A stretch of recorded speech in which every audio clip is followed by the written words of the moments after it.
Il y a un enfant qui m'a dit, salut, il m'a dit, c'est quelle main ça là? Mais ça, c'est quelle main ça? Ceux-là, si tu les as croisés matin là, c'est pas bon, hein. C'est avec Marie-Claude Sandra Yobo, présidente de l'association ivoirienne du vitiligo. On est dans Raconte sur Muntu.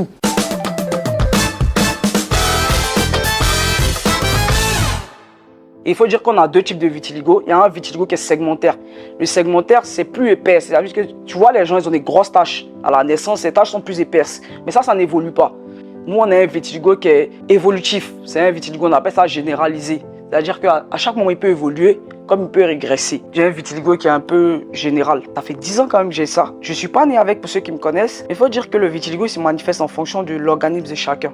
C'est une maladie auto-immune, tu vois. Ce sont des cellules du corps qui s'attaquent à d'autres cellules. Donc ça dépend de ce que tu manges, de l'environnement. C'est multifactoriel. C'est sans prédominance éthique.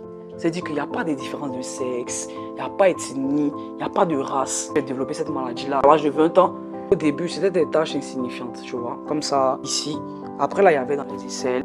Au début, tu te soucies pas en fait, tu te dis vas-y, ce sont des tâches. Et quand on est parti à l'hôpital au CHU de Treichville avec ma tante, on m'a dit non que ça ne se soigne pas, c'est le vitiligo. J'ai commencé à me questionner, j'ai dit mais c'est quoi le vitiligo?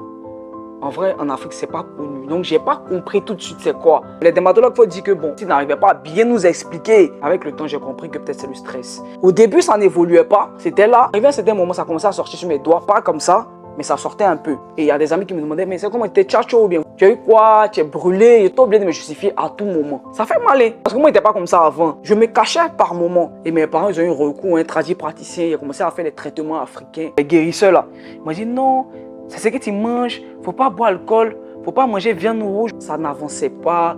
Je me cachais, tout ça. Et moi, c'est quand je suis parti en Europe que j'ai compris. Les gens qui, ouais, il y a des gens comme ça qui existent, mais c'est la nature. On n'a pas cherché. Je vis avec difficilement en Afrique. Mais je suis parti en Europe. J'ai vu que les gens y vivent avec. C'est-à-dire que je peux envoyer cette mentalité chez moi. C'est un peu ça qui m'a motivé. En fait, les gens sont encore dans le tabou en fait en Afrique. Ils sont un peu dans une mentalité caduque, comme l'albinisme aussi. Voilà, ça fait pas mal, ça contamine pas. C'est une maladie comme toute autre. Moi, j'arrive à gérer, mais il y a des gens qui souffrent. Il y a un chirurgien dentiste, son cabinet s'est vidé. Il avait la maladie, ça a commencé un peu match. Moi, je le vois, les blancs comme ça. Les gens, ils ont peur de l'approcher. Il y a des gens dans leur société, c'est-à-dire que dans leur famille, parmi leurs amis, tout ça. Les gens ont peur de manger avec eux. C'est cette mentalité-là que je veux changer. C'est un peu mon combat parce que moi, ça va. Hein. Ça va. Avant, je n'acceptais pas. Aujourd'hui, si on dit que mon vitiligo, ça a disparu, je ne suis pas sûr qu'il va assumer. Parce qu'il a commencé à vivre avec. Je me sens, moi, à travers ça, en fait. Si on m'enlève mon vitiligo aujourd'hui, je pense que je ne serai plus moi. Ça fait 3 ans maintenant qu'on existe. Association ivoirienne du vitiligo. L'objectif, déjà, c'est de rassembler, de motiver les gens, de soutenir, pour changer les mentalités, pour faire connaître la maladie, pour dire aux gens que ouais, il y a des gens comme ça qui existent, mais ce ne sont pas des méchantes personnes, c'est la nature.